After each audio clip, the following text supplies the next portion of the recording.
ये तो अच्छा हुआ है कि पंचायत चुनाव आई हो, नहीं मन तो मालूम ही नहीं पड़ती कि हमारा गांव में कर्मठ, ईमानदार, जुझारू, शिक्षित और मिलनसार लोग भी रहे। धन्यवाद सरकार का। घनी बार तो साइलेंट आई रो तो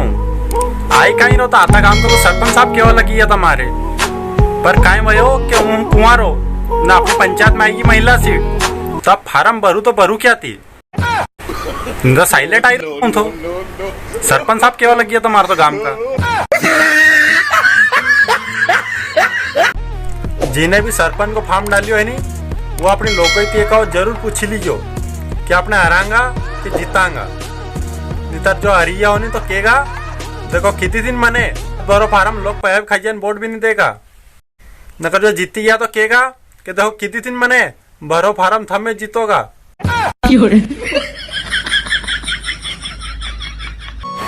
इरादे सैकड़ों बनते हैं और बनकर टूट जाते हैं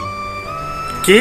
इरादे सैकड़ों बनते हैं और बनकर टूट जाते हैं और हम वोट उन्हीं को देते हैं जो हमें दारू पिलाते और नोट देते हैं।